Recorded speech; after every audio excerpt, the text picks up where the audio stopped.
The desert heat shimmered across the firing range as Corporal Reese Hollander stepped off the transport vehicle, boots hitting packed earth with a determined thud. Behind him, two specialists hauled the case containing his rifle, grunting under the weight of what had to be at least 60 pounds of equipment. The case alone drew stares from the dozen or so snipers already assembled near the range tower, their eyes tracking the oversized container with a mixture of curiosity and skepticism.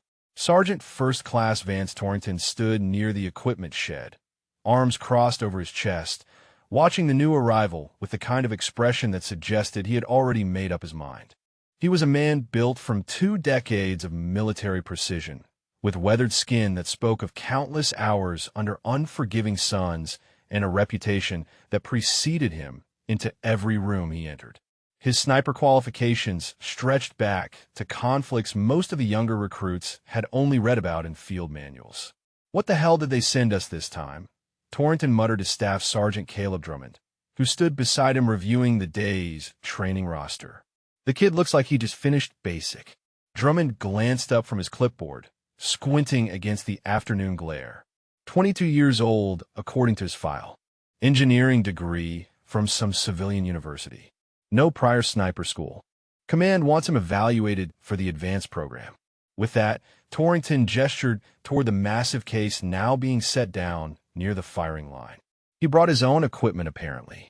The specialists unlatched the case, and even from 30 yards away, the assembled snipers could see what lay inside.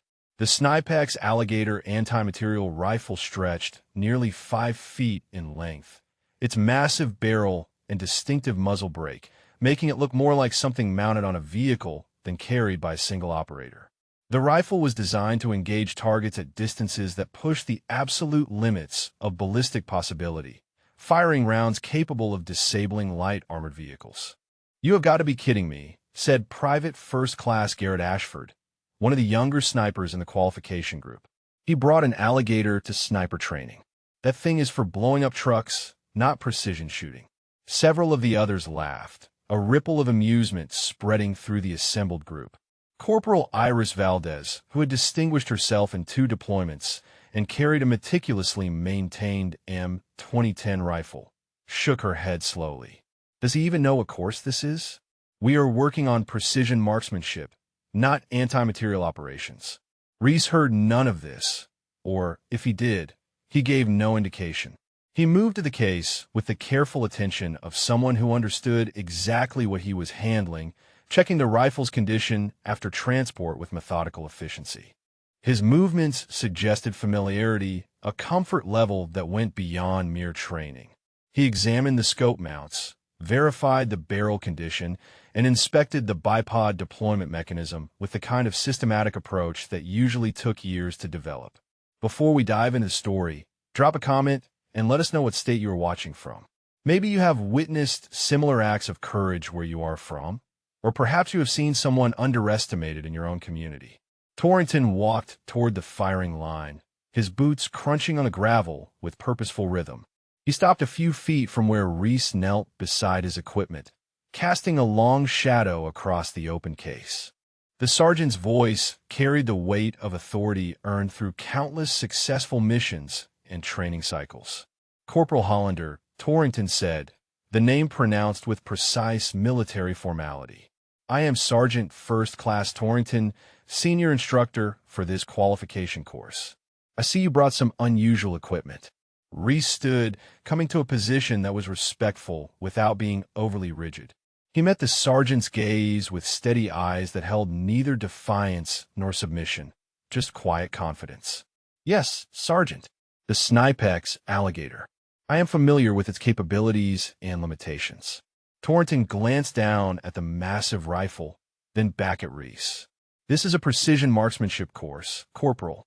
We are training snipers to engage human-sized targets at extended ranges with accuracy measured in inches. That weapon is designed to destroy equipment at extreme distances. The skill sets are not identical." "I understand, Sergeant," Reese replied.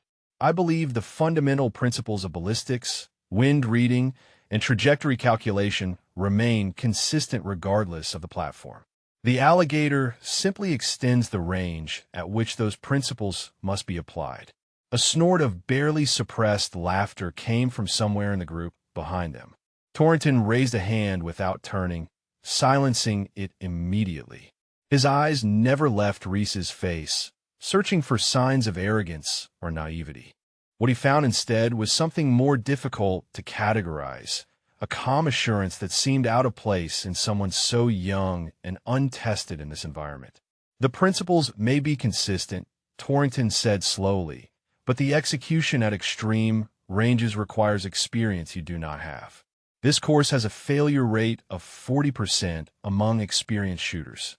You are arriving with no sniper school background, unusual equipment, and expectations that concern me. Reese nodded once, acknowledging the point without retreating from his position. I am here to learn, Sergeant, and to demonstrate what I am capable of.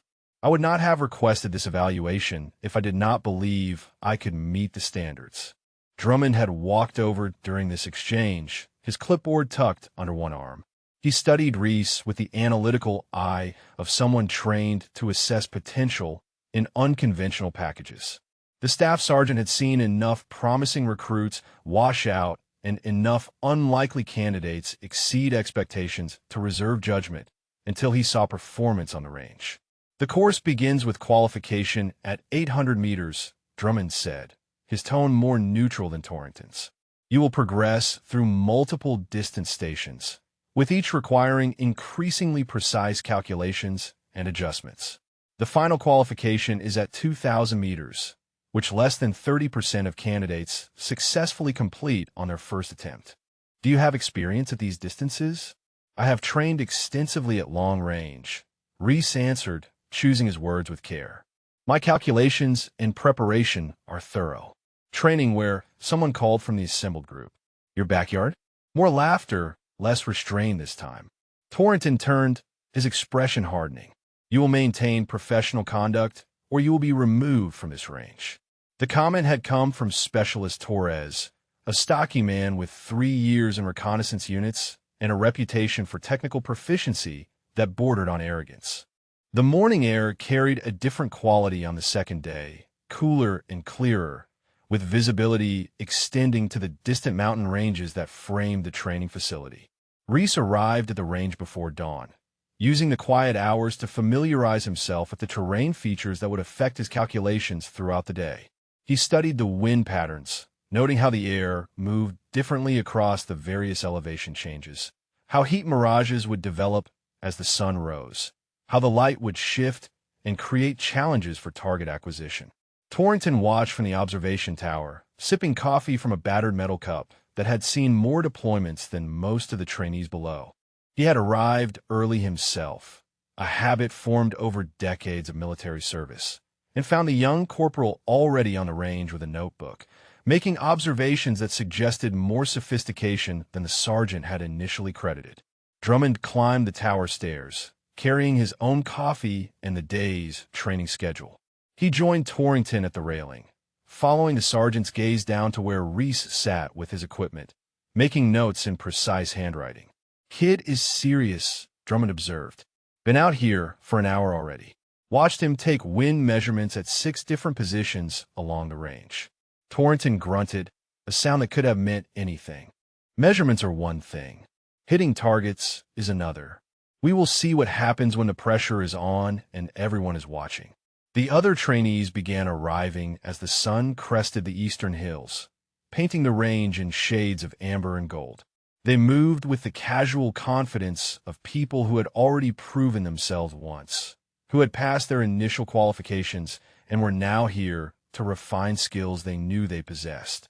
Valdez arrived with her rifle case, meticulously organized as always, every piece of equipment in its designated place. Ashford came with Torres, the two of them talking about the previous day's performance, analyzing where they had excelled and where improvements were needed. The 1,200-meter station was set up on the western end of the range, where targets had been positioned to simulate real-world engagement scenarios. These were not simple bullseyes, but realistic silhouettes that required proper holdover calculations and wind compensation adjustments that became increasingly complex as distance increased. A 3-mile-per-hour crosswind at this range could push around several inches off target, and the desert terrain created unpredictable air currents that even experienced shooters struggled to read. Torrington descended from the tower, his boots hitting each metal step with rhythmic precision. He gathered the trainees near the firing line, his voice carrying easily in the still morning air. "Today we moved to 1,200 meters," he announced. "At this distance, every variable matters.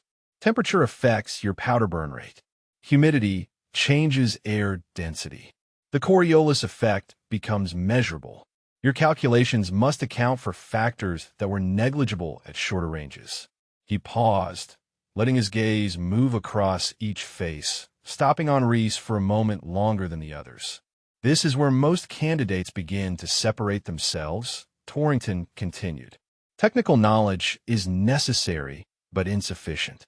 You must develop an instinct for reading conditions, for understanding how the environment will affect your round from the moment it leaves the barrel until it reaches the target. That instinct comes from experience."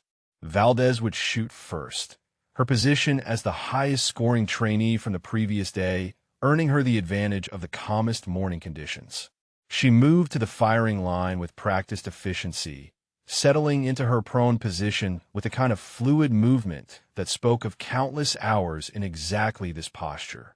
Her breathing steadied, her body relaxing into the rifle, becoming one integrated system designed for a single purpose.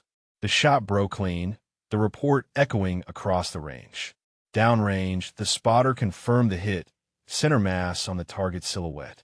Valdez cycled the bolt smoothly, chambering another round, and fired again.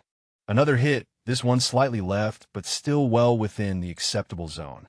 She completed her 5-round string with 4 hits and 1 round that caught the edge of the scoring area, a performance that would have been considered excellent in most training environments. "Solid shooting," Corporal Torrington said, making notes on his evaluation form. "Wind reading was accurate. Adjustments were appropriate. That is the standard we are looking for." Ashford went next, struggling slightly with the wind calls. His first 2 shots hit low, suggesting he had not properly accounted for the temperature affecting his ballistics. He adjusted, bringing his next 2 rounds into the scoring zone, but his final shot went wide, pushed by a gust he had failed to anticipate. 3 hits out of 5, respectable but not exceptional. Torres performed better, his technical background showing in the systematic way he approached each shot. He made small adjustments between rounds, refining his wind calls, and finished with 4 solid hits. He stood from the firing line with visible satisfaction, knowing he had performed well. Several others cycled through, each demonstrating varying levels of proficiency. The 1,200-meter distance was proving challenging, exposing small errors in calculation and execution that had been invisible at closer ranges. Even experienced shooters were finding the conditions difficult to read, the desert environment creating complications that required constant adaptation. "Corporal Hollander," Torrington called. "You are up." Reese moved to the firing line, and several of the other trainees shifted position to watch. There was curiosity now, a desire to see whether the unusual equipment would prove to be an advantage or liability at this increased distance. The Snipex Alligator looked even more outsized in the prone position, its massive barrel extending far beyond what seemed necessary for the task at hand. Reese settled into his position with careful deliberation, adjusting the bipod height, checking his body alignment, ensuring that every element of his shooting platform was optimized. He pulled a small notebook from his pocket, consulting numbers he had written during his morning observations, cross-referencing them with current conditions. His lips moved slightly as he ran through calculations, working through the complex mathematics of long-range ballistics. "Taking your time there, Corporal," Ashford said from behind the firing line. "Target is not getting any closer." "Precision requires preparation," Reese replied without looking back, his attention focused on the scope adjustments he was making. At this distance, a single-click error translates to several inches at the target. "I prefer to be thorough." He settled behind the rifle, his breathing slowing to the rhythmic pattern that all precision shooters learn to control. His finger rested lightly on the trigger, applying no pressure yet, just maintaining contact while his mind processed the final variables. The wind had shifted slightly in the last 30 seconds, a subtle change that most observers would not have noticed, but that Reese had registered and was now incorporating into his hold. The shot surprised even Reese slightly when it broke, the way the best shots always do. The trigger press so smooth that there was no anticipation, no flinch, just the sudden massive report of the anti-material rifle that made several people flinch despite their experience. The recoil was substantial, but Reese rode it smoothly, his body position absorbing the energy efficiently. Downrange, the spotter called out the impact. Hit center mass. Dead center, actually. The silence that followed the spotter's call stretched longer than it should have.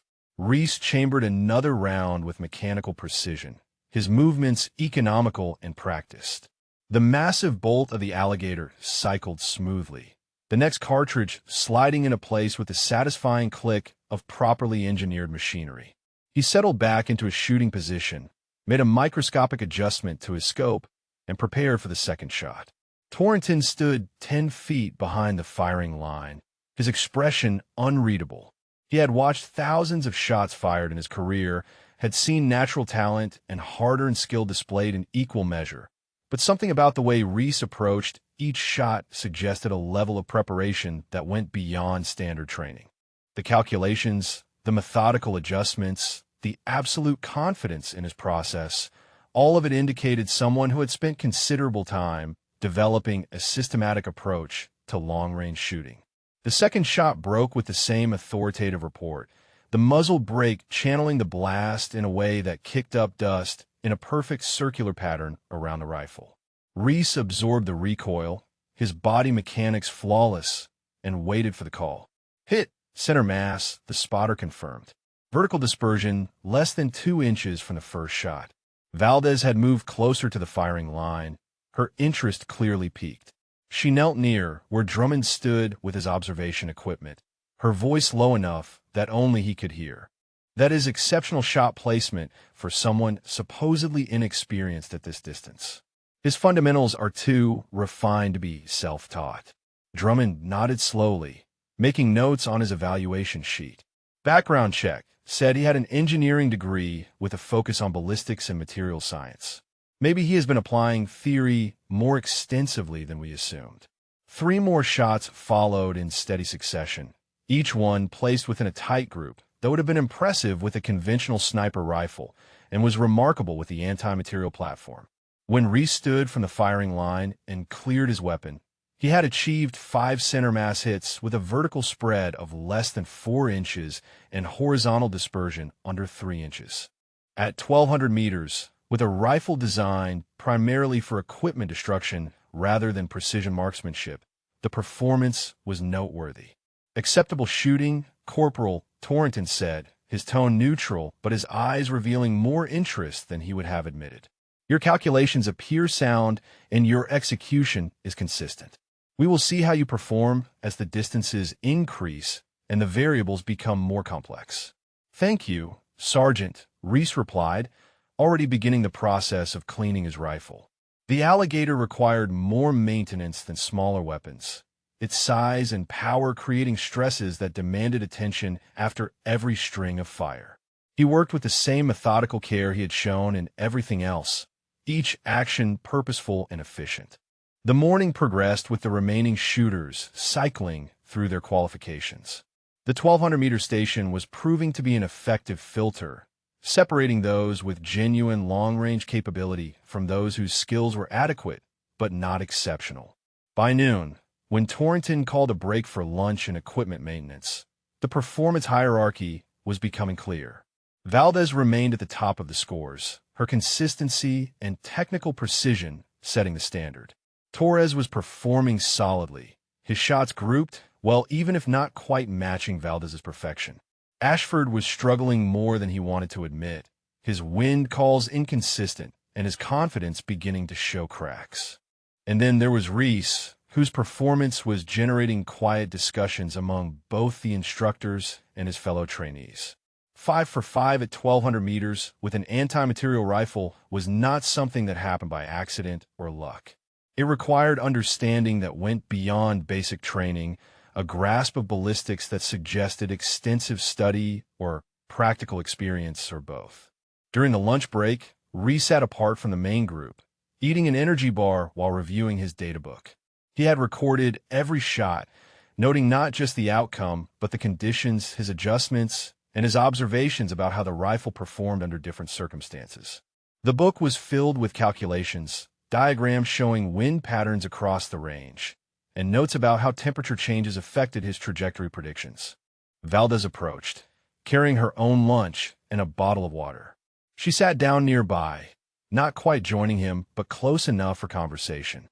"That was impressive shooting this morning," she said, her tone more curious than confrontational. "Where did you train before coming here?" Reese looked up from his notebook, considering how to answer. "I have been studying long-range ballistics for several years," he said carefully. "Spent time at civilian precision rifle competitions. Worked with some experienced shooters who helped me develop my fundamentals. The engineering background gave me the theoretical framework, and I put in the practice time to turn theory into capability." "Civilian competitions," Valdez repeated, processing this information. "That explains some of it. Those events can get out to extreme ranges, especially the high-power rifle matches. But this is different. This is qualification for operational deployment, for real-world scenarios where targets shoot back and conditions are never ideal." "I understand that," Reese acknowledged. "That is why I am here, to prove I can perform under pressure, in less than ideal circumstances, and to learn from people like you and the instructors who have actual combat experience. I do not claim to know everything. I just believe I have developed skills that are worth evaluating." The honesty in his response seemed to satisfy something in Valdez. She nodded, taking a drink from her water bottle. "Fair enough. You have definitely got people's attention. Torrington does not hand out compliments, and acceptable shooting from him is about as close to praise as you will get on day 2. Just be ready for the 1,500-meter station this afternoon. That is where things get really interesting." She stood, brushing dust from her uniform, and headed back toward the main group.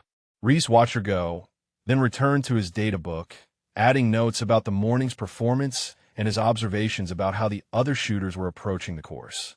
He was learning as much from watching them as from his own shooting, seeing different techniques and approaches, filing away information that might prove useful as the distances increased. The afternoon session began with Torrington gathering the group near the 1,500-meter firing line. The targets at this distance were barely visible to the naked eye, small silhouettes that shimmered in the heat waves rising from the desert floor.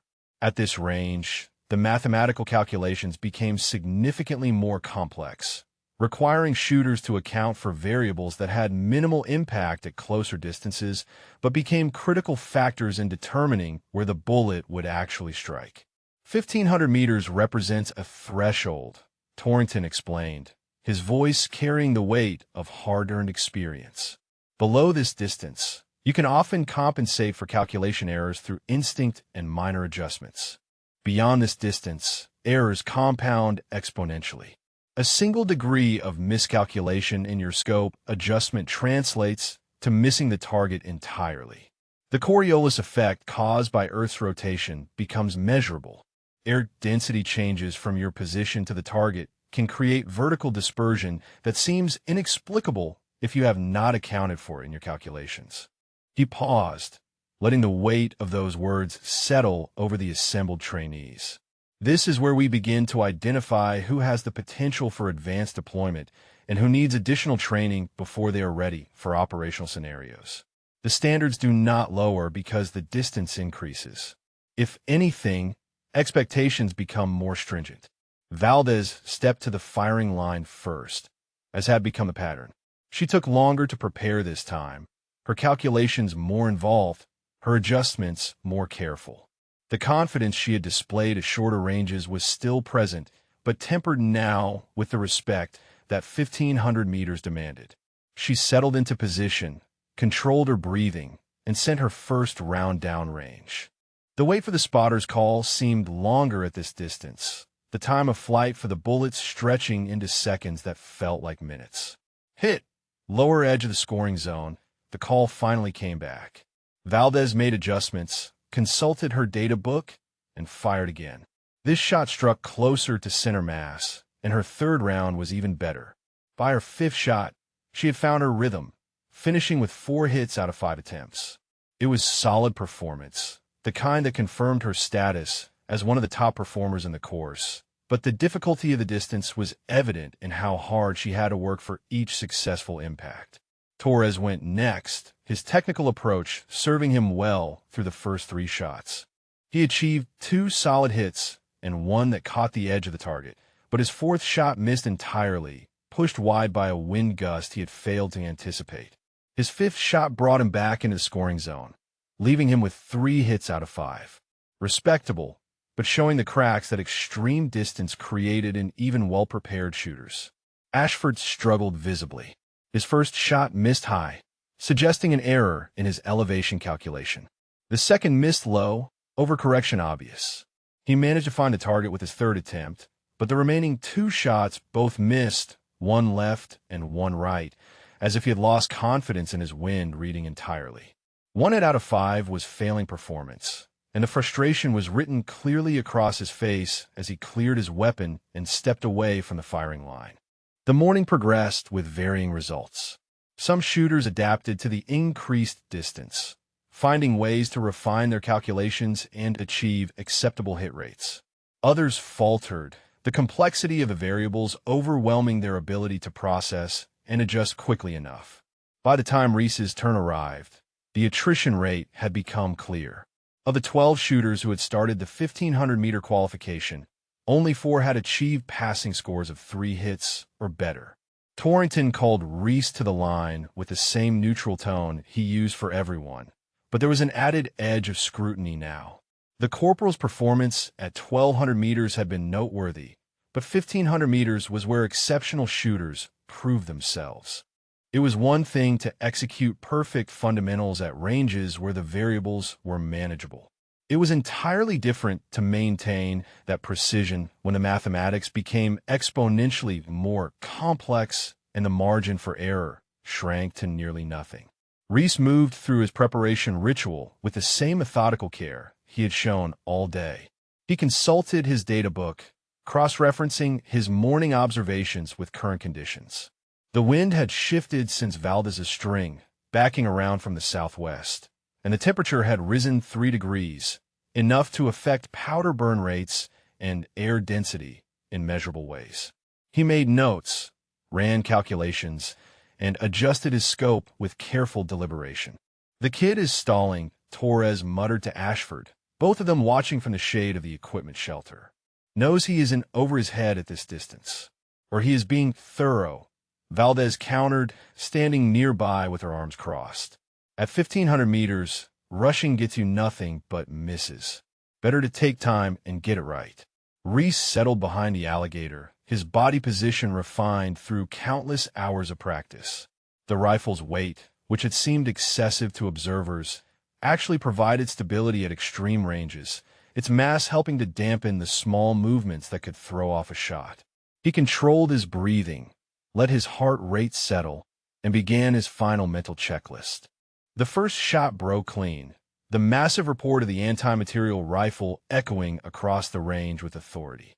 The recoil was substantial, but Reese managed it efficiently, his shooting platform absorbing the energy without disrupting his position. Downrange, the spotter took longer to call this one, scanning the target carefully. "Hit, center mass," the call came back, and there was a note of surprise in the spotter's voice. "Clean impact, no edge hits." Drummond lowered his observation scope and glanced at Torrington. The sergeant's expression remained neutral, but his eyes had narrowed slightly, the look of someone reassessing their initial conclusions. Reese was already preparing for his second shot, making a minor adjustment that suggested he was refining his wind call based on what the first round had shown him.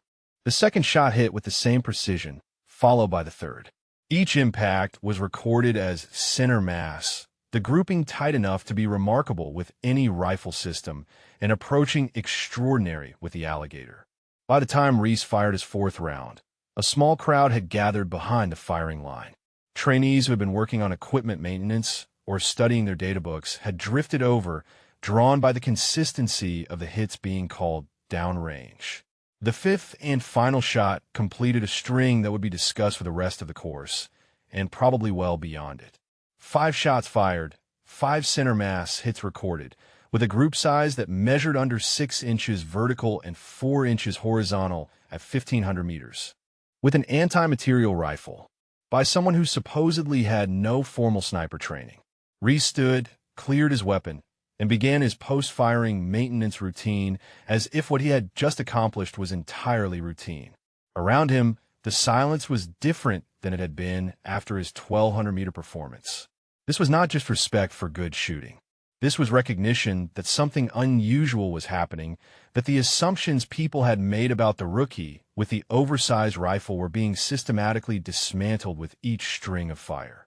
Torrington walked to where Drummond stood, reviewing his notes.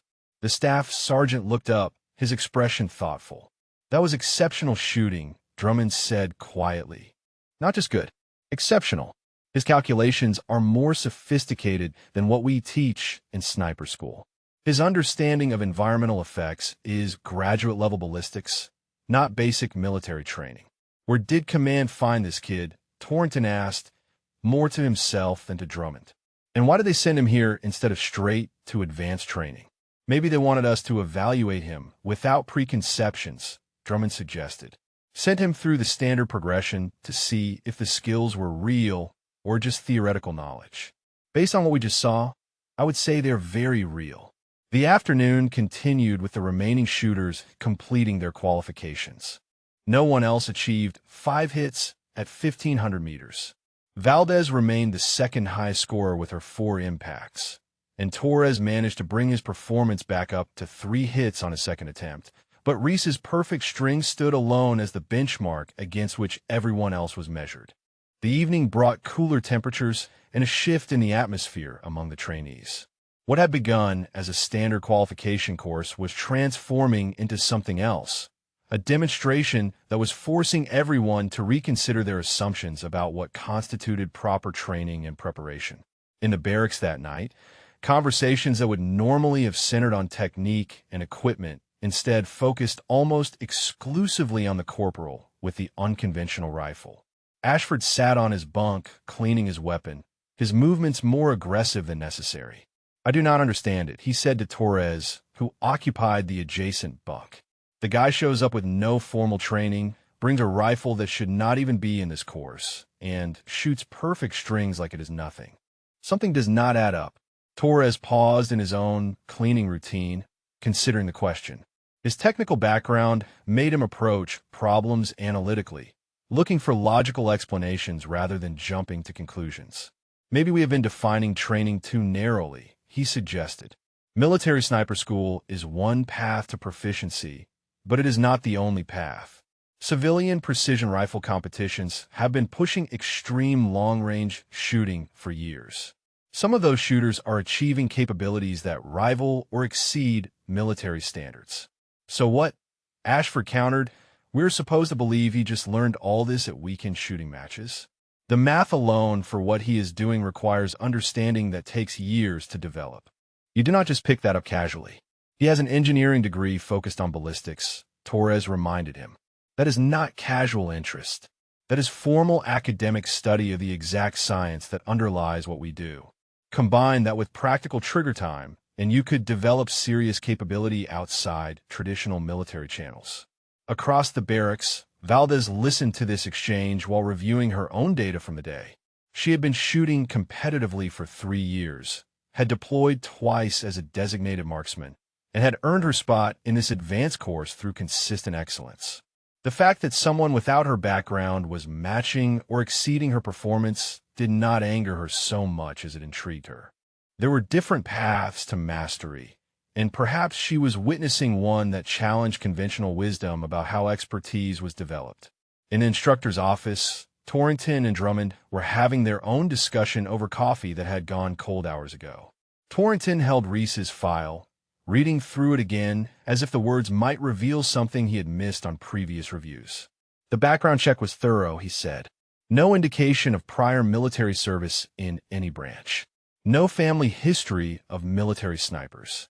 Just this engineering degree and a note that he had participated in precision rifle competitions for 4 years. Drummond had pulled up information on civilian long-range shooting competitions on his laptop. "Look at this," he said, turning the screen so Torrington could see. "The Precision Rifle Series, King of 2 Miles. These events are regularly engaging targets out to 3,000 meters and beyond. The top shooters in these competitions are using ballistic software and environmental monitoring that is more advanced than what we issue to military snipers. They're treating it like a science project, optimizing every variable." Torrington studied the screen, his expression skeptical but thoughtful. "So you're suggesting Hollander has been essentially training himself in an environment that emphasizes the exact skills we are testing here, just without the military context?" "That is exactly what I am suggesting," Drummond confirmed. "And if his academic background gave him the theoretical framework while competition gave him the practical experience, he could have developed capabilities that rival formal military training. Different path, same destination. The question is whether those capabilities translate to operational scenarios," Torrington said. "Competition shooting and combat are not the same thing. Stress levels are different. Consequences are different. We need to see how he performs when the pressure increases and the stakes feel more real." "Tomorrow is the 2,000-meter final qualification," Drummond noted. "That will tell us a lot. Only 30% of candidates hit at that distance on their first attempt, and most of those are experienced snipers with multiple deployments. If Hollander can maintain his performance at 2,000 meters, especially with that rifle, we will need to seriously consider recommending him for advanced placement." The next morning arrived with weather that complicated everything. The wind had picked up overnight, gusting unpredictably across the range with speeds varying from 5 to 15 miles per hour. Cloud cover created intermittent shade that changed the temperature and air density in ways that were difficult to predict and harder to calculate. The conditions were challenging enough that Torrington briefly considered postponing the final qualification, but ultimately decided that real-world scenarios rarely offered ideal weather. Learning to perform under difficult conditions was part of the training. The 2,000-meter range stretched across terrain that included multiple elevation changes and wind channels that created complex air currents. The targets were positioned in a natural depression that accumulated cooler air, creating a thermal layer that could affect bullet trajectory in subtle but measurable ways. It was, by design, one of the most technically demanding long-range shooting environments in military training. Torrington gathered the remaining trainees near the firing line. The group had shrunk from the original 12 to 8, with 4 having failed to maintain qualifying scores at the earlier distances. Those who remained represented the top performers, the shooters who had demonstrated consistent ability to adapt and execute under increasingly difficult conditions. 2,000 meters is the final standard for this qualification course, Torrington announced, his voice carrying over the wind. "At this distance, you are operating at the extreme edge of what is possible with small arms fire. Every variable we have discussed throughout this course becomes critical. Temperature, humidity, air pressure, wind speed and direction at multiple points along the bullet's flight path. The Coriolis effect. Even the curvature of the Earth becomes a factor in your calculations." He paused, scanning the faces before him. "Current conditions make this more challenging than usual. Wind is gusting and shifting direction. Cloud cover is creating thermal inconsistencies. You will need to adapt constantly, reading conditions in real time and adjusting your strategy for each shot. This is not about executing a memorized formula. This is about understanding the underlying principles well enough to respond to changing variables." Valdez stepped to the firing line first, her position as top scorer earning her the right to shoot before conditions potentially worsened. She took her time, longer than she had at any previous distance, her calculations filling multiple pages in her data book. The wind was proving particularly difficult to read, shifting just enough to create uncertainty about which call would be most accurate. Her first shot missed, pushed left by a gust that came up just as she broke the trigger. She adjusted, accounted for the wind shift, and fired again. The second shot hit the lower edge of the target, barely catching the scoring zone. It took her 3 more attempts to achieve her second solid hit, and she finished the string with 2 hits out of 5 attempts. It was passing performance, but barely, and the frustration on her face was evident as she cleared her weapon. Torres fared worse. The conditions were exposing limitations in his wind-reading ability, and his systematic approach that had served him well at shorter ranges was too slow to adapt to the rapidly changing environment. He managed 1 hit out of 5 shots, failing the qualification standard. Ashford did not even attempt the full string. Withdrawing after 3 consecutive misses left him visibly shaken and uncertain. The other trainees cycled through with mixed results, the challenging conditions separating those with deep understanding from those who had been relying more on favorable weather and shorter distances to mask gaps in their knowledge. By the time Reese was called to the firing line, only 2 shooters had achieved passing scores, and both had done so with exactly 3 hits out of 5 attempts. The wind gusted hard as Reese moved into position, kicking up dust devils that danced across the range and made visual wind reading nearly impossible. He settled behind the Alligator and pulled out his data book, but instead of immediately beginning calculations, he simply observed. For 5 full minutes, he watched the terrain, noting how the wind moved through different sections of the range, how the dust patterns revealed air currents that were invisible to standard observation, how the vegetation at various distances bent and recovered in ways that told stories about what was happening in the air above them. Drummond stood with his observation scope, watching Reese's preparation process with professional interest. He is not just calculating, the staff sergeant said quietly to Torrington. He is studying the environment like it is a problem to be solved, looking for patterns in what seems like chaos. Either that, or he is stalling because he knows this is beyond his capability, Torrington replied, but his tone lacked conviction. They had both seen enough of Reese's shooting to know that hesitation from uncertainty was not part of his character profile. Reese finally began working through his calculations, filling a page in his data book with numbers and diagrams that looked more like graduate-level physics than standard military ballistics.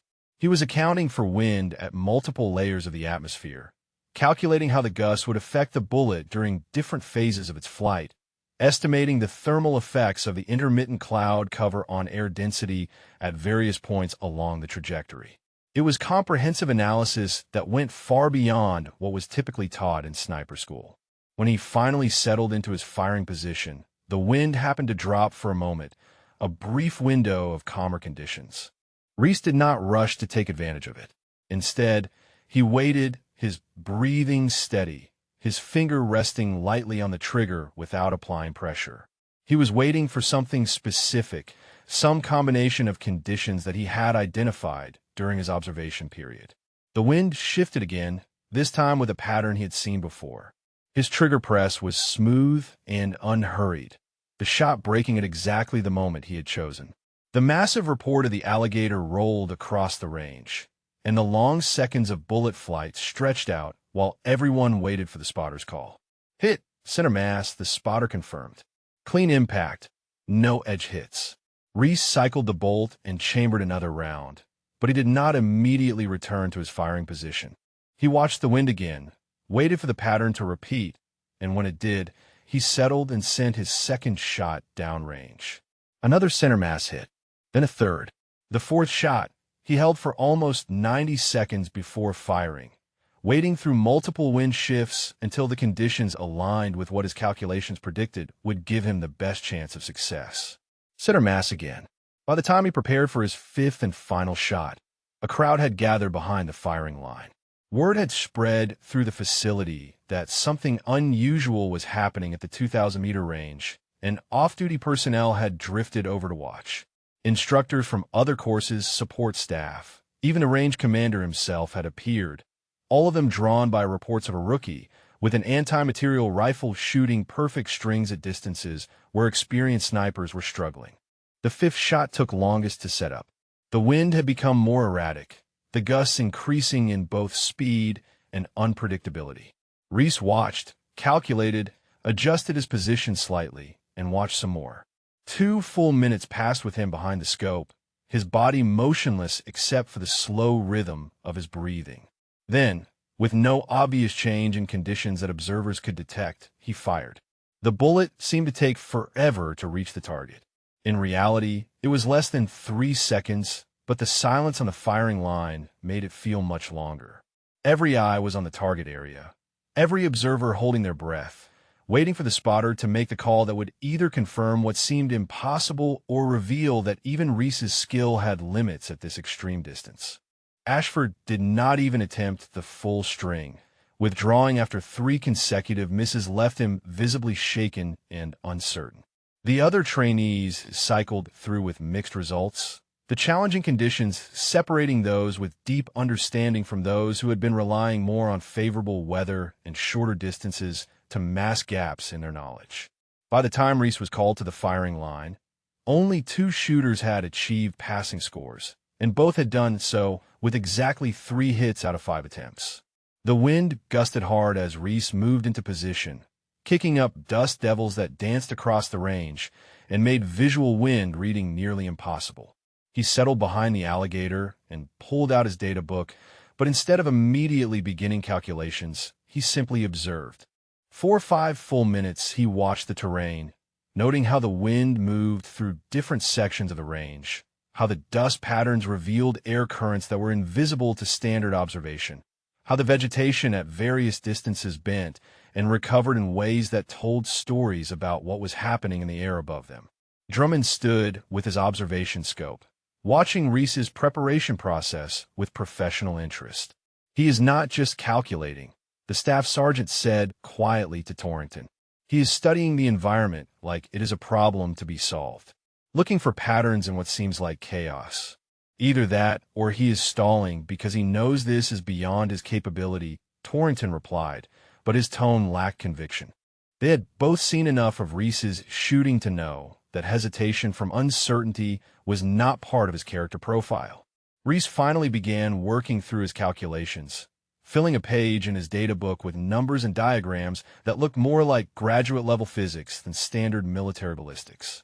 He was accounting for wind at multiple layers of the atmosphere, calculating how the gust would affect the bullet during different phases of its flight, estimating the thermal effects of the intermittent cloud cover on air density at various points along the trajectory. It was comprehensive analysis that went far beyond what was typically taught in sniper school. When he finally settled into his firing position, the wind happened to drop for a moment, a brief window of calmer conditions. Reese did not rush to take advantage of it. Instead, he waited, his breathing steady, his finger resting lightly on the trigger without applying pressure. He was waiting for something specific, some combination of conditions that he had identified during his observation period. The wind shifted again, this time with a pattern he had seen before. His trigger press was smooth and unhurried, the shot breaking at exactly the moment he had chosen. The massive report of the Alligator rolled across the range, and the long seconds of bullet flight stretched out while everyone waited for the spotter's call. Hit, center mass, the spotter confirmed. Clean impact, no edge hits. Reese cycled the bolt and chambered another round, but he did not immediately return to his firing position.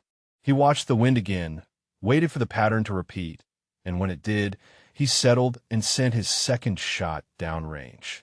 Another center mass hit, then a third. The fourth shot he held for almost 90 seconds before firing, waiting through multiple wind shifts until the conditions aligned with what his calculations predicted would give him the best chance of success. Center mass again.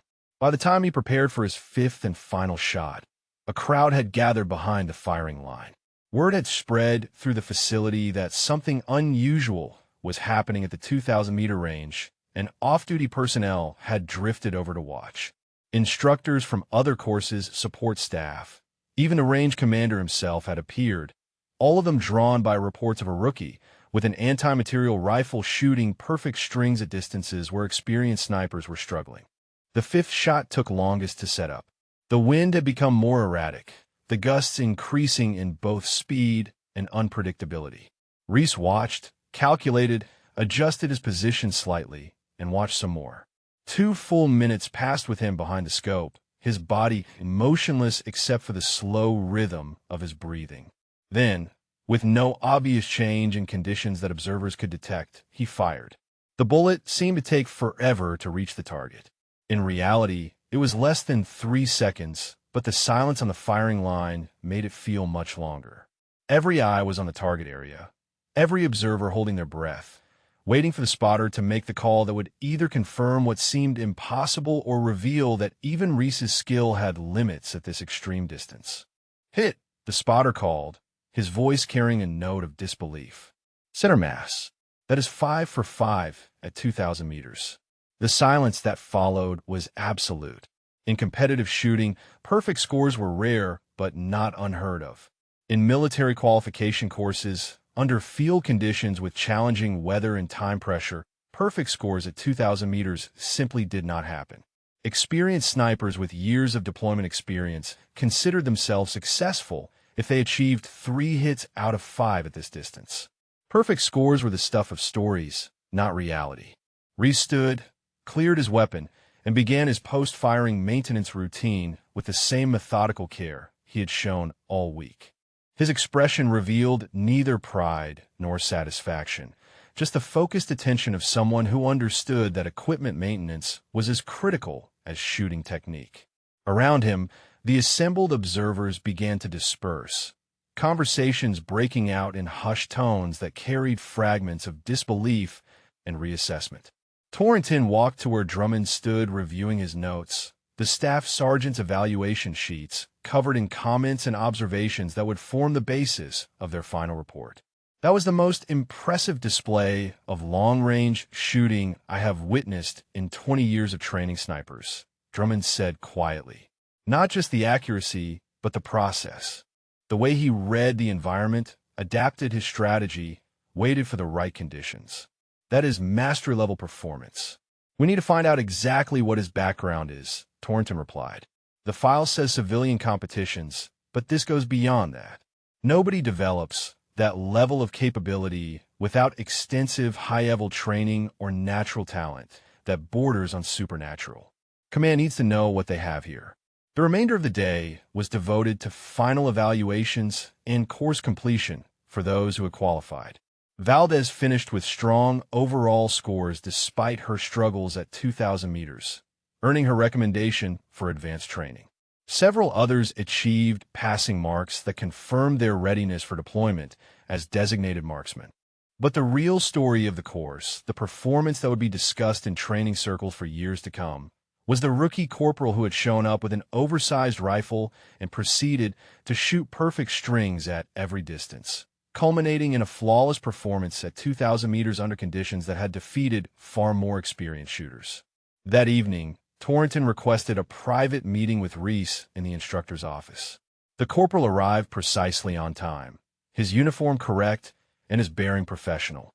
He stood at attention until Torrington gestured for him to take a seat, then settled into the offered chair with the same economical movement that characterized everything he did. "Corporal Hollander," Torrington began, setting Reese's file on the desk between them, "your performance this week has been extraordinary. Perfect qualification at every distance, including a 5 for 5 string at 2,000 meters under challenging conditions. I have been training snipers for 2 decades, and I have never seen anyone, experienced or otherwise, shoot with your level of consistency and precision." "Thank you, Sergeant," Reese replied, his tone respectful but not deferential. "I worked hard to prepare for this evaluation." "That much is obvious," Torrington said. "What is less obvious is exactly how you prepared and where you developed these capabilities. Your file mentions civilian competitions and an engineering background, but that does not fully explain what we witnessed this week. I need you to help me understand your training history so I can make appropriate recommendations to command." Reese was quiet for a moment, choosing his words carefully. "I have always been interested in precision shooting," he began. "The mathematics of ballistics fascinated me even before I understood the practical applications. When I was working on my engineering degree, I started participating in long-range precision rifle competitions. Initially, it was just a way to apply the theoretical knowledge I was learning in classes, but I discovered I had an aptitude for it. He paused, gathering his thoughts. The competitive circuit took me to ranges all over the country. I shot alongside some of the best civilian long-range shooters in the world, people who were pushing distances that most military programs were not even attempting. I learned from them, studied their techniques, and spent thousands of hours developing my own approach. When I decided to enlist, I knew I wanted to apply those skills in a military context. Torrington listened, his expression thoughtful. How much trigger time are we talking about? How many rounds fired at extreme distances? Conservatively, Reese said probably 20,000 rounds at distances beyond 1,000 meters over 4 years. Maybe 5,000 of those at ranges beyond 1,500 meters. I kept detailed records of every shot, analyzed what worked and what did not, refined my process based on data rather than intuition. The engineering background taught me to treat shooting as a solvable problem with quantifiable variables. In the Snipex Alligator, Torrington asked, "Why that rifle specifically?" Reese allowed himself a small smile. In civilian competition, you're always looking for an edge. The Alligator offered capabilities at extreme range that other platforms could not match. It is heavy, the recoil is substantial, and the ammunition is expensive, but for pushing the absolute limits of what is possible with small arms, it is unmatched. I spent 2 years learning to shoot it effectively, understanding its ballistics, compensating for its quirks. By the time I enlisted, I probably knew that rifle better than anyone outside the manufacturer's test team. Torrington absorbed this information, mentally revising the assessment he had been forming throughout the week. The picture was becoming clearer now. This was not a case of natural talent alone or lucky performance. This was the result of systematic development, thousands of hours of deliberate practice, and an analytical approach that treated shooting as both art and science. The unusual path to capability made sense when viewed through this lens. Command will want to know all of this, Torrington said. Your performance here qualifies you not just for standard sniper deployment, but potentially for specialized roles that require extreme long-range capability. I will be recommending you for advanced placement, possibly instructor training, and evaluation for specialized units that operate at distances beyond conventional sniper ranges. Reese nodded, accepting this information without visible emotion. I appreciate that, Sergeant. I enlisted because I wanted to serve and to use the skills I had developed in a meaningful way. Whatever recommendations you make, I will work to prove they were warranted. The meeting concluded with Torrington outlining the next steps in Reese's training pipeline. There would be additional evaluations, interviews with command staff, and likely assignment to advanced courses that would build on his existing capabilities while teaching him the tactical and operational skills that civilian competition had not covered. The path forward was promising, but would require continued excellence and adaptation to military culture and doctrine. Word of Reese's performance spread rapidly through the training facility and beyond. By the next morning, when the formal course completion ceremony was held, there were observers present from multiple units and command levels, all of them curious about the corporal who had achieved what many considered an impossible standard. The ceremony itself was brief and professional, with Torrington presenting completion certificates to the 8 trainees who had qualified, but the attention was focused disproportionately on one of those 8. After the ceremony, as trainees packed their equipment and prepared for reassignment to their next training phases, Valdez approached Reese one final time. She extended her hand, and when he shook it, her grip was firm and respectful. "You changed some minds this week," she said simply. "Mine included. I started out thinking you were in over your head with that rifle. I was wrong.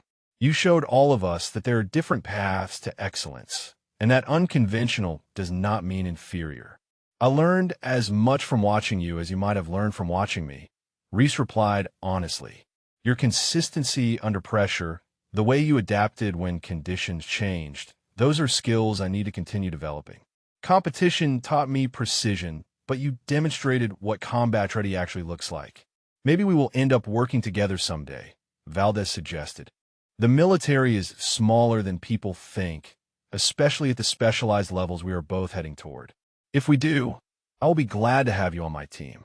They parted with mutual respect, each heading toward the next phase of their respective careers, but connected now by the shared experience of a course that had tested them both and revealed capabilities that would shape their futures. Valdez would go on to deploy with elite units, her skills refined further by operational experience. Reese would follow a different but parallel path, one that would eventually lead to roles that required exactly the kind of extreme long-range precision he had demonstrated. 3 days later, Reese found himself in a conference room at the installation headquarters, seated across from a colonel whose uniform displayed decorations from multiple combat deployments and whose reputation in the special operations community was legendary. Colonel Marcus Brennigan had personally reviewed Reese's performance evaluations and had requested this meeting to assess whether the reports were accurate or exaggerated. Corporal Hollander, Brennigan began without preamble, "I have read Sergeant Torrington's evaluation of your performance. 5 for 5 at every distance through 2,000 meters, perfect scores under field conditions, and demonstrated mastery of ballistics that exceeds what we typically see from snipers with years of operational experience. That is either the most impressive qualification performance in recent military history or the most embellished evaluation I have ever read. Which is it?" Reese met the colonel's gaze steadily. "I shot the scores that were recorded, sir. The targets do not lie, and multiple observers witnessed every string. Whether that qualifies as impressive is for others to judge.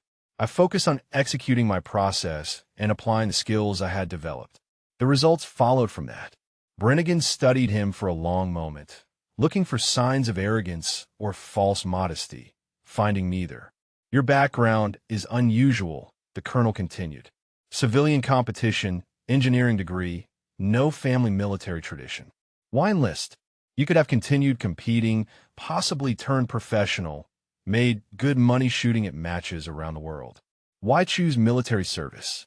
"Because competition is artificial," Reese answered. "The targets do not shoot back. The consequences of missing are minimal, and the purpose is personal achievement rather than mission success. I wanted to use my skills in service of something larger than myself, to be part of a team working toward objectives that matter beyond individual performance. The military offers that in ways that civilian shooting never could." The answer seemed to satisfy something in Brennigan. He opened a folder on the desk and pulled out several documents, spreading them so Reese could see. "These are proposed assignment options," he said. "Standard deployment with a conventional sniper unit, which would give you operational experience but might not fully utilize your long-range capabilities. Advanced instructor position at the sniper school, passing your skills to the next generation. Or evaluation for a specialized program that I am not at liberty to discuss in detail, but that operates at the extreme edges of what is tactically possible." He paused, letting Reese absorb the options. Each path has merit.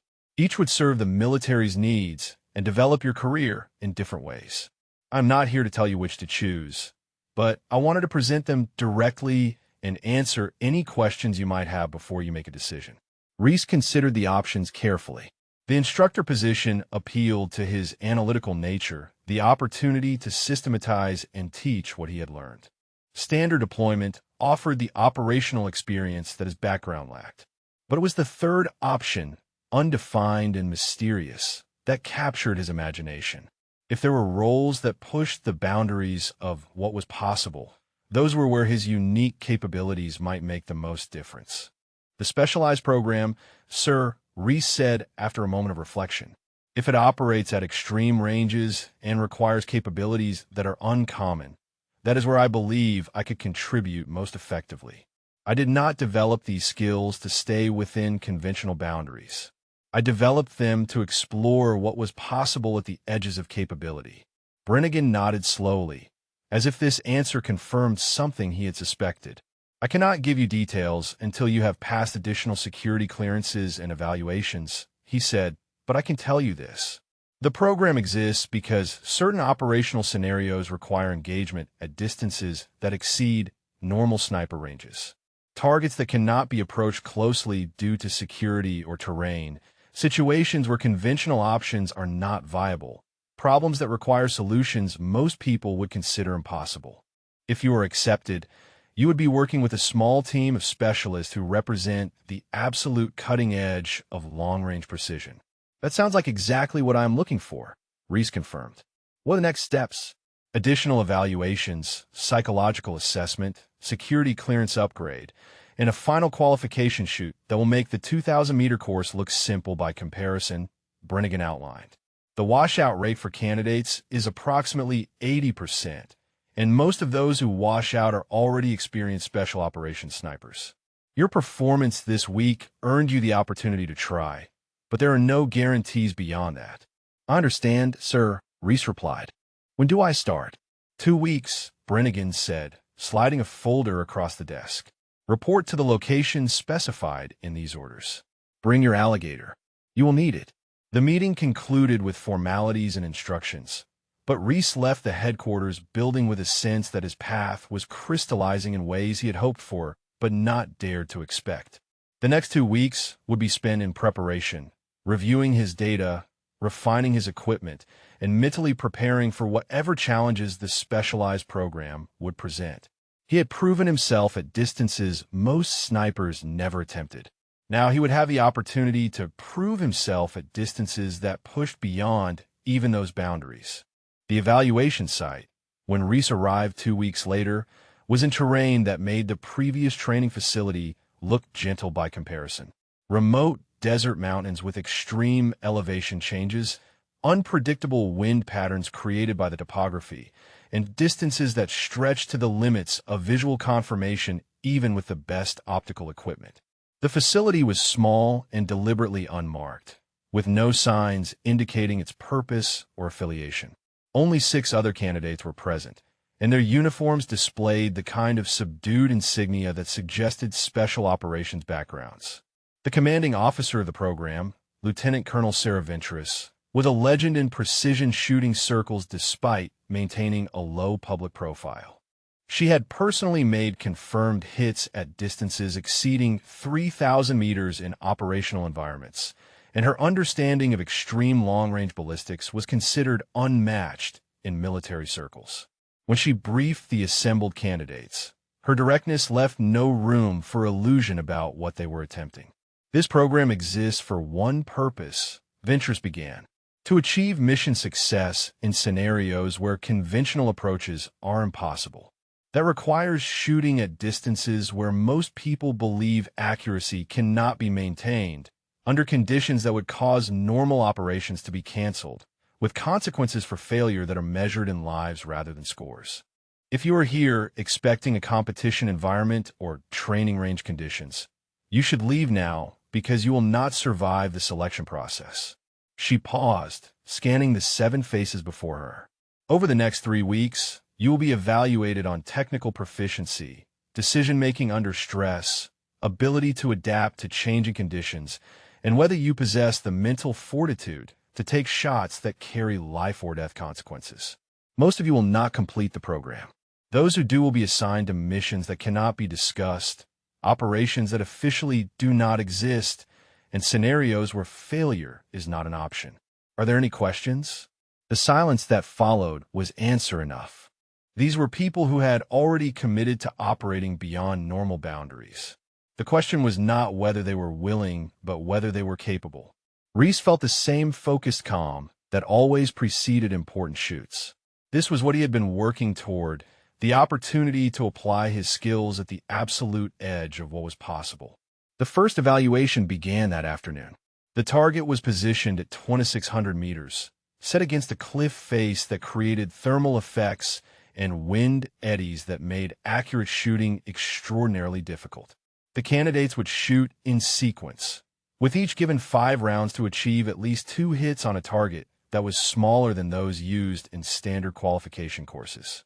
The wind was gusting between 10 and 20 miles per hour, shifting direction unpredictably, and the afternoon heat was creating mirage effects that made accurate ranging nearly impossible with traditional methods.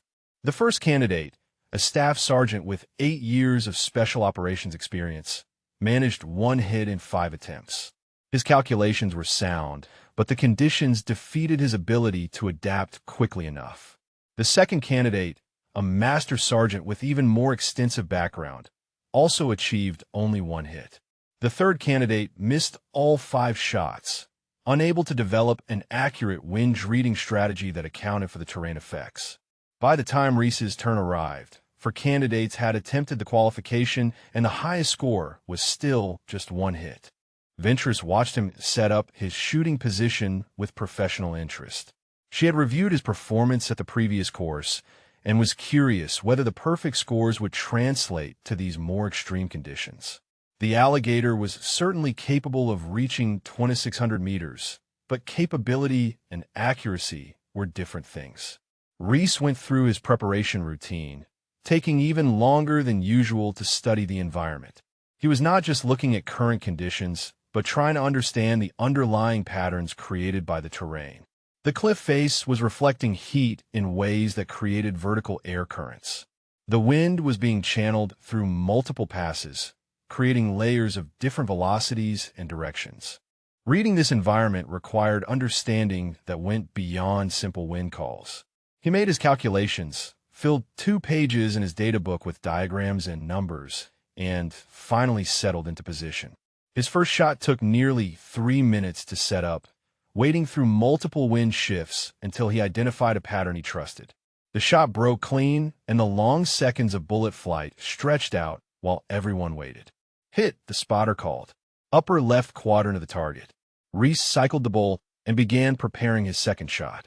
He had learned something from the first impact about how the wind layers were actually behaving versus how he had calculated they should behave. The second shot adjusted for this new information, and when it landed, it was closer to center mass. The third shot was better still. By his fourth shot, Reese had refined his understanding of the wind patterns enough to place the round within inches of his intended point of impact. The fifth and final shot demonstrated complete mastery of the conditions, landing exactly where he had calculated it should despite wind that was still gusting unpredictably. 4 hits out of 5 at 2,600 meters under conditions that had defeated every other candidate was performance that validated everything Brennigan and Torrington had reported. Ventress approached the firing line as Reese cleared his weapon. Her expression remained neutral, but her eyes held a different quality now, recognition of capability that met her exacting standards. "Acceptable performance, Corporal," she said, using the same understated praise that seemed to be standard among senior snipers. "You adapted to conditions and refined your approach between shots. That is the kind of learning agility required at these distances." "Thank you, ma'am," Reese replied, already beginning his post-firing maintenance routine. The remaining 2 candidates attempted their qualifications, but neither managed more than 1 hit. By the end of the first day, Reese stood alone as the only candidate who had achieved passing scores at 2,600 meters on the initial attempt. The others would have additional opportunities to qualify, but the message was clear. This program operated at a level that separated the highly skilled from the truly exceptional. The evaluations continued over the following weeks with escalating difficulty. 3,000-meter shots in high wind. Target identification and engagement at extreme ranges with minimal time for preparation. Scenarios that required calculating solutions for multiple variables simultaneously while under simulated stress. Each evaluation was designed to test not just technical ability, but mental resilience and decision-making under pressure that approximated operational reality. Candidates dropped out or were eliminated at each stage. The staff sergeant who had shown promise early struggled with the rapid-fire decision requirements and withdrew. The master sergeant achieved technical proficiency but lacked the adaptability for scenarios that deviated from standard procedures. By the end of the second week, only 3 candidates remained from the original 7, and only Reese had qualified at every distance without requiring multiple attempts. The final evaluation was announced on the morning of the 3rd week. Ventress gathered the 3 remaining candidates in the briefing room, where a topographical map displayed terrain that made everything they had shot so far look simple. The target would be positioned at 3,700 meters, engaged from an elevated position that added complex angle calculations to the already difficult environmental variables.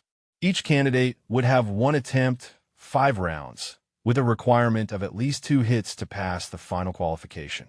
3,700 meters, Ventris said, letting the distance sink in, is beyond the effective range of most weapon systems in military inventories. At this distance, the bullet is in flight for approximately 4.5 seconds. Wind drift can measure in yards rather than inches.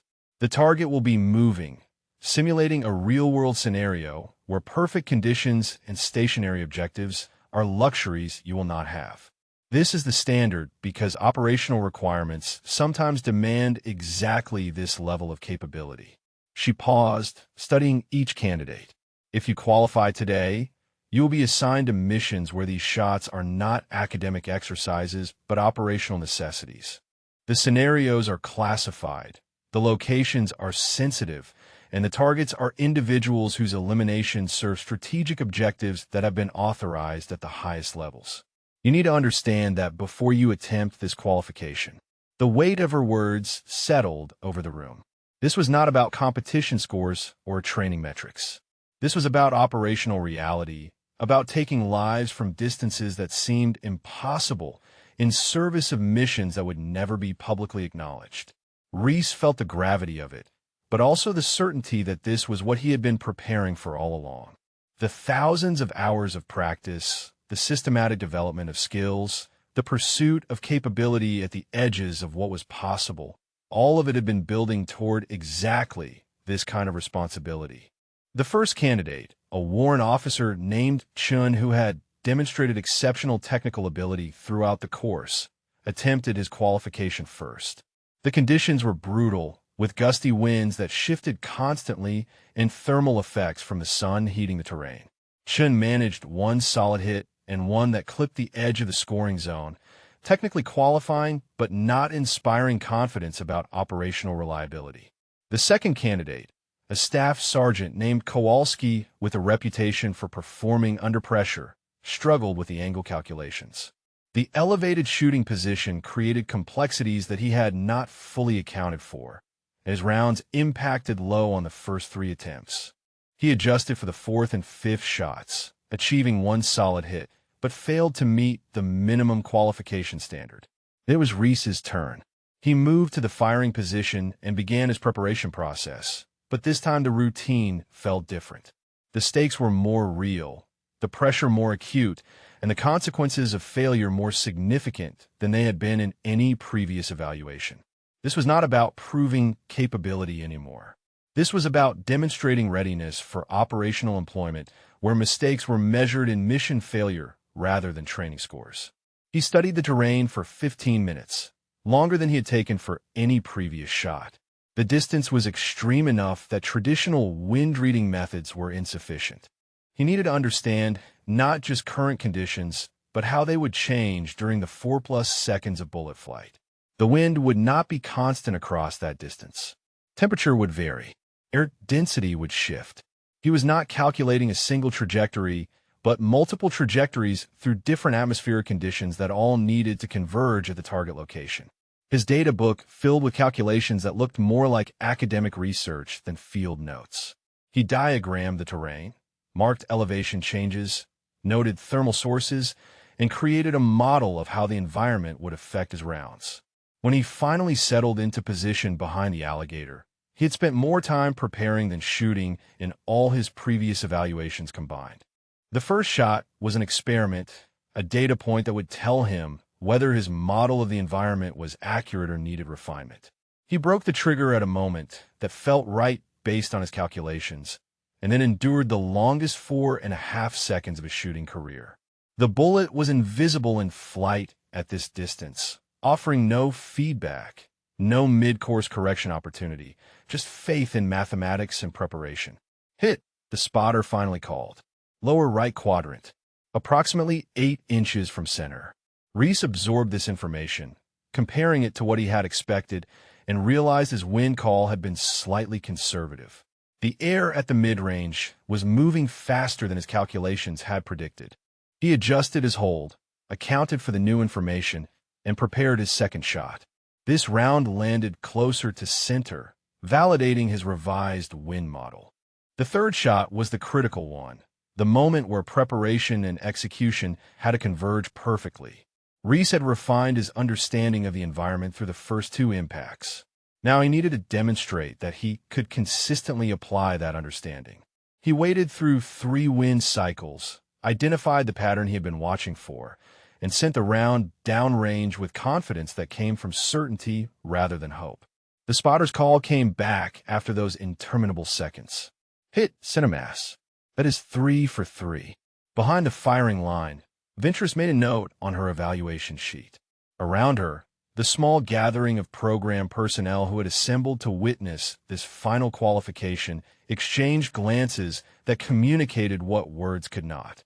3 consecutive hits at 3,700 meters was performance that occurred perhaps once every few years in this program, if that. The fact that it was happening during an initial qualification rather than after years of operational experience made it even more remarkable. Reese prepared his 4th shot with the same methodical care, refusing to let the success of the first 3 create overconfidence or rushed execution. The wind had shifted slightly, backing a few degrees from the south, and he accounted for this in his hold. The shot felt perfect when it broke, that ineffable sense that every variable had aligned exactly as intended. Hit upper center, 4 for 4 at 3,700 meters. The 5th and final shot carried different weight than the previous 4. Those had been about qualification, about meeting the minimum standard. This one was about demonstrating complete mastery, about showing that the first 4 were not luck or favorable conditions, but the result of capability that could be replicated consistently. Reese took his time, verified every calculation, and waited for conditions that matched his solution. When the shot broke, he knew before the spotter called it. The way the rifle had settled, the feel of the trigger press, the conditions of the moment of firing, everything had aligned in a way that left no doubt about the outcome. The 4+ seconds of flight time was just confirmation of what his preparation had already told him. Hit center mass, the spotter confirmed. 5 for 5 at 3,700 meters. That is a program record for initial qualification. Reese stood and cleared his weapon, his movements automatic after years of practice. Around him, the silence was different than it had been after any previous performance. This was not just respect for good shooting. This was recognition that they had witnessed something that pushed the boundaries of what was considered possible in precision rifle work. 3,700 meters, approximately 2.3 miles, was a distance where most experts believe consistent accuracy was impossible. Yet Reese had just placed 5 consecutive rounds on target under field conditions that were far from ideal. Ventress approached, and for the first time since the program began, her neutral expression showed something approaching approval. "Corporal Hollander," she said, "that was the most impressive qualification performance I have witnessed in 15 years of running this program. You not only met the standard, you exceeded it by a margin that redefines what we consider possible. Welcome to the unit." The words were simple, but their meaning was profound. Reese had passed through a selection process that defeated the vast majority of candidates, most of whom were already among the most skilled snipers in military service. He had done so not by narrowly meeting standards, but by demonstrating capability that would become the new benchmark against which future candidates would be measured. The formal acceptance into the program came with immediate immersion in operational preparation. There were briefings on mission parameters, legal authorities, target selection processes, and the strategic frameworks within which the unit operated. Reese learned that the scenarios Ventress had alluded to were not hypothetical, but real-world operations where conventional approaches had failed or were impossible, where the only viable option was precision engagement at distances most people considered beyond rifle capability. His first operational mission came 3 months later, after intensive training in target identification, operational security, and mission execution protocols. The details were classified then and would remain so, but the mission required exactly the kind of extreme range capability that the program had been designed to provide. A target that could not be approached closely, a location that precluded conventional assault, and a strategic objective that demanded success without compromise. Reese executed the shot from 3,400 meters, under conditions that included variable wind and limited time for preparation. The round impacted exactly where it needed to, mission accomplished, and he exfiltrated without detection. The operation was never publicly acknowledged, the target's elimination attributed to other causes, and Reese's role remained known only to the small circle of people with appropriate clearances. Over the following 2 years, he would execute similar missions in locations spanning 3 continents, each one requiring the skills he had spent years developing, each one contributing to strategic objectives that could not be achieved through other means. The civilian competitions that had started his journey seemed distant now. The training course where he had first demonstrated his capabilities and memory that felt like it belonged to someone else's life. But the fundamentals remained constant. The mathematics of ballistics did not change whether the target was paper at a competition or a strategic objective in operational reality. The wind reading, the environmental calculations, the mental discipline required for extreme long-range shooting, all of it was the same process applied to different circumstances. What changed was the weight of responsibility, the understanding that these shots carried consequences that extended far beyond personal achievement. Ventures called him into her office on a winter morning 2 years after his initial qualification. She had been promoted to full colonel, her responsibilities expanding to include strategic oversight of multiple special operations programs. But she maintained direct involvement with the unit she had built. When Reese entered, she gestured for him to sit, then slid a folder across the desk. "Your performance over the past 2 years has been exceptional," she began. "Perfect mission success rate, multiple engagements at ranges exceeding 3,000 meters, and demonstrated ability to operate independently in high-stress environments. Command has been watching your progression, and there is a new role that requires exactly your capabilities." She opened the folder to reveal deployment orders to a location Reese could not discuss and a mission profile that pushed even further into the territory of what seemed impossible. The distance projections exceeded anything he had attempted before.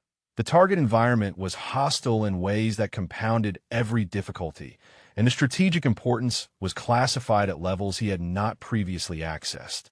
"This will be the most challenging operation of your career," Ventures continued. "The conditions are severe. The distance is at the absolute edge of what our weapons systems can achieve, and the margin for error is non-existent. If you succeed, you will have accomplished something that has never been done in operational conditions. If you fail, the consequences extend beyond mission failure to strategic setback. I would not be offering this to you if I did not have complete confidence in your ability to execute." Reese accepted the folder and spent the next hour reviewing the mission parameters. The target would be engaged from 1,400 meters, nearly 3 miles, from an elevated position in mountainous terrain. The environmental challenges included extreme altitude, unpredictable wind patterns created by the topography, and temperature variations that would affect both the weapon system and the ballistic trajectory. The timeline was constrained by intelligence windows and security considerations, meaning he would have limited opportunity to study conditions before execution. The mathematics alone were daunting. At 1,400 meters, the bullet would be in flight for over 6 seconds. The wind drift at that distance could measure in dozens of feet if not properly calculated. The angle of engagement added vertical complexity that required precise understanding of how gravity and velocity interacted over extended distances. The Coriolis effect, negligible at shorter ranges, became a significant variable that had to be calculated with precision. Every factor that could be ignored or approximated at conventional ranges became critical at this extreme distance. Reese spent 3 weeks preparing. He reviewed historical weather data for the target region, studied topographical maps in exhaustive detail, consulted with meteorologists about atmospheric patterns at that altitude, and worked with ballistics experts to model every conceivable variable. The Alligator was maintained to even higher standards than usual, every component verified, every specification confirmed. His preparation was comprehensive enough that Ventures personally reviewed his planning documents and found nothing to add or correct. The insertion was conducted under conditions that were themselves classified, getting Reese and his support team into position without detection or compromise. The shooting location was a ridge that provided clear line of sight to the target area while offering concealment and multiple exfiltration routes. The elevation was over 8,000 feet, high enough that altitude affected both human physiology and ballistic calculations in ways that required careful accommodation. Reese established his position 36 hours before the projected engagement window. He spent that time studying the wind, observing how the air moved through the valleys and across the ridgelines, building a mental model of the environment that went beyond what data and preparation could provide. He took measurements every hour, recorded how conditions changed throughout the day and night, and identified patterns that would inform his calculations when a moment came. The target appeared in the engagement window exactly when intelligence had predicted. Reese had perhaps 20 minutes to prepare and execute before the opportunity would pass and the strategic objective would be lost. He went through his calculations with the speed that came from having done this hundreds of times, but this time every number carried additional weight because the margin for error was measured in inches across a distance of nearly 3 miles. His data book filled with final calculations. Wind speed and direction at 6 different points along the trajectory. Temperature gradient from his position to the target. Air pressure corrected for altitude. The Coriolis effect based on latitude and direction of fire. Angle compensation for the elevation difference. Every variable that could affect the shot was quantified, calculated, and incorporated into his firing solution. He settled behind the Alligator and acquired the target through his scope. At 1,400 meters, even with high magnification optics, the target was small enough that precise identification required careful observation. He verified his aim point, confirmed his wind hold, and controlled his breathing into the steady rhythm that preceded every shot. His heart rate slowed, his body relaxed into the rifle, and his mind focused with absolute clarity on the task. The shot had to be perfect. There would be no second attempt, no opportunity to adjust based on observed impact. Everything had to be correct on the first and only round. Years of preparation, thousands of hours of practice, and months of mission-specific planning all converged into this single moment of execution. The trigger press was smooth and deliberate. The massive report of the Alligator echoed across the mountains, and then came the waiting. 6.2 seconds of flight time, according to his calculations, though it felt infinitely longer. The bullet was invisible, offering no feedback, traveling through atmospheric conditions that had to be perfectly understood for the shot to succeed. Reese remained behind the scope, watching the target area, waiting for confirmation. The impact was visible even at that extreme distance, a puff of disturbance that indicated the round had arrived exactly where intended. The spotter, using advanced observation equipment from a position 300 yards away, confirmed what Reese already knew. Perfect impact, mission success, the strategic objective achieved through a shot that represented the absolute pinnacle of what was possible with precision rifle work. The exfiltration was executed flawlessly, the team departing the area before any response could be organized. By the time reports of the target's elimination began circulating through intelligence channels, Reese was already at a secure location conducting mission debriefing.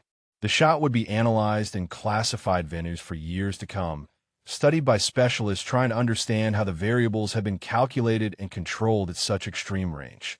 Ventress received the after-action report with the kind of satisfaction that came from seeing potential fully realized. The corporal who had arrived at qualification training with an unconventional rifle and no formal sniper background had just executed the longest confirmed combat shot in the program's history, possibly in military history, though such records were classified and could never be publicly verified. Years later, when Reese eventually transitioned to an instructor role, passing his knowledge to new generations of specialized operators, he would reflect on the journey that had brought him from civilian competitions to operational missions at the edge of possibility. The path had been unconventional, the challenges substantial, and the responsibilities profound. But every step had been necessary. Every difficulty had taught something valuable, and every success had built toward capability that served purposes larger than individual achievement. The Snipex Alligator, the rifle that had drawn skepticism and mockery during that initial qualification course, had proven itself as a platform capable of achieving what others considered impossible.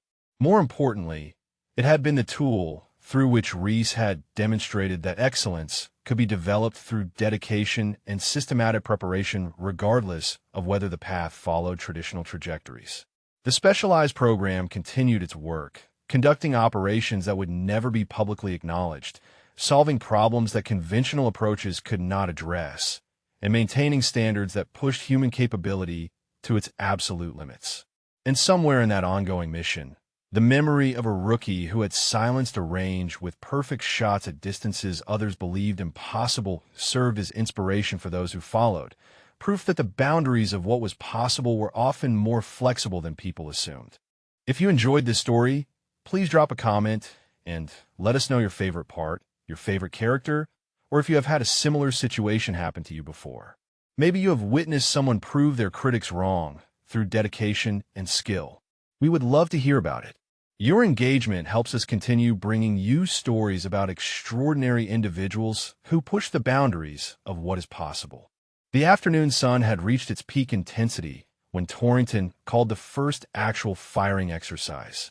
The trainees would begin at 800 meters, a distance that separated casual shooters from those with genuine long-range capability.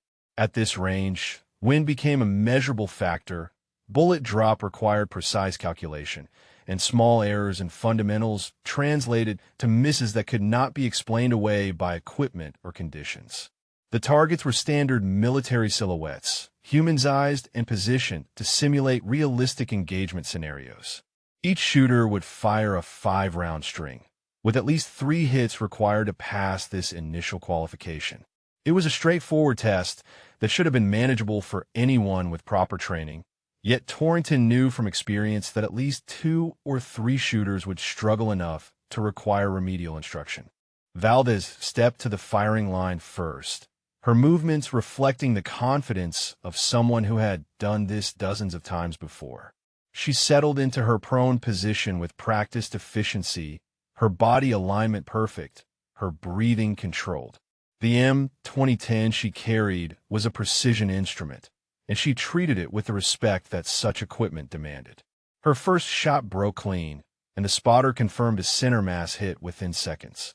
4 more rounds followed in steady succession, each one placed with precision that confirmed her status as one of the top performers in the qualification group. When she stood and cleared her weapon, she had achieved 5 hits out of 5 attempts, setting a standard that the others would be measured against. Several of the trainees nodded in approval, recognizing excellence when they saw it. Torres went next, and his technical approach was evident in how methodically he worked through his pre-shot routine. He checked his data book, verified his scope settings, and made small adjustments before each shot. His shooting was solid, if not spectacular, finishing with 4 hits out of 5. Ashford followed with a similar result, demonstrating competence without the polish that separated good shooters from exceptional ones.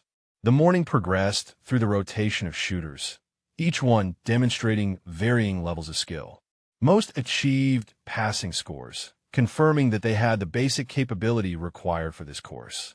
A few struggled more than expected, their fundamentals revealing gaps that would need to be addressed before they could progress to longer distances.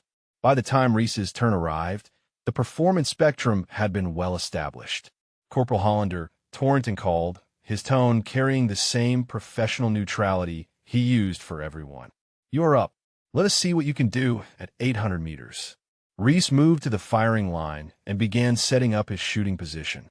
The Alligator required different handling than conventional sniper rifles, its weight and size demanding adjustments to standard prone positioning. He worked through the setup with careful attention to detail, ensuring that the bipod was stable, that his body position provided proper support, and that his scope height was optimized for the angle of engagement. Behind him, several trainees watched with barely concealed skepticism.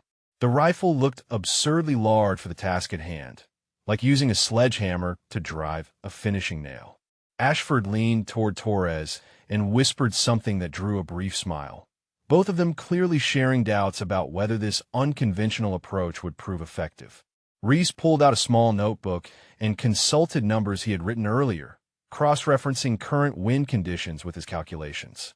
His preparation was more involved than what the other shooters had done, suggesting either thoroughness or uncertainty about his capabilities. He made several adjustments to his scope, clicking the turrets with precision that indicated he knew exactly what changes he was making and why. When he finally settled behind the rifle, there was a moment of absolute stillness. His breathing slowed to the point of being nearly imperceptible, his body relaxed into the weapon, and his focus narrowed to the single task of placing a round exactly where it needed to go. The first shot surprised everyone, including possibly Reese himself, with how smoothly it broke. The massive report of the anti-material rifle was significantly louder than the smaller weapons the others had been firing, drawing attention from across the range. The spotter took a moment to call the hit, as if double-checking what he was seeing. Center mass, he finally confirmed. Dead center, actually. A murmur rippled through the assembled trainees. One perfect shot could be luck, a favorable alignment of conditions, and timing. But the way Reese had prepared, the deliberate nature of his process, suggested this might be something other than chance. He cycled the bolt with smooth efficiency, chambered another round, and began his preparation for the second shot. This one took less time to set up, as if the first shot had confirmed something about his calculations. The second round impacted within 2 inches of the first, another center mass hit that demonstrated consistency rather than accident. The third shot was equally precise, and by the fourth shot, the skeptical expressions behind the firing line had transformed into something closer to serious attention. The fifth and final shot completed a group that measured less than 4 inches across at 800 meters. With an anti-material rifle, by someone who supposedly had no formal sniper training. The silence that followed was different than what had greeted Valdez's excellent performance. This was not just respect for good shooting. This was uncertainty about how to categorize what they had just witnessed. Acceptable shooting, Corporal Torrington said, his expression revealing nothing of what he might be thinking. Your fundamentals appear sound. We will see how you perform as the distances increase.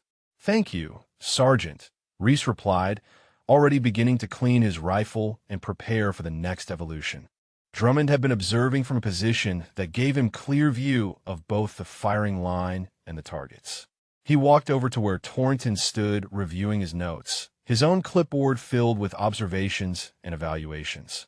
That was not beginner shooting, Drummond said quietly. That was refined technique applied with precision that usually takes years to develop. Either his competition background is more extensive than the file indicates, or we are looking at natural talent that is exceptionally rare.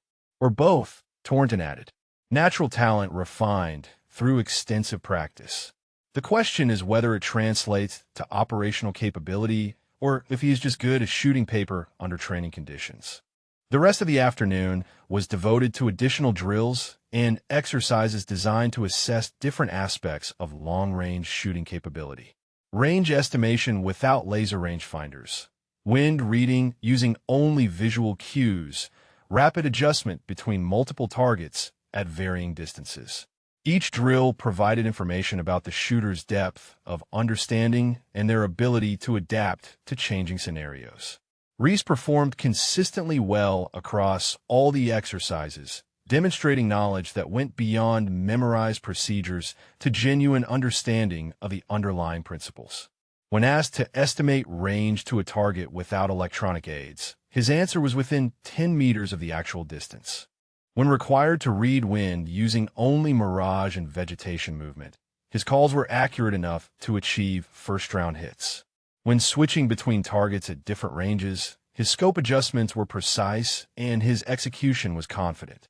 By the end of the day, the initial skepticism about the corporal with the unusual rifle had begun to shift, not disappeared entirely, but tempered by the recognition that whatever his background, he clearly possessed skills that were worthy of serious evaluation. The real test would come at longer distances, where the complexity increased and the margin for error shrank. But the foundation had been established.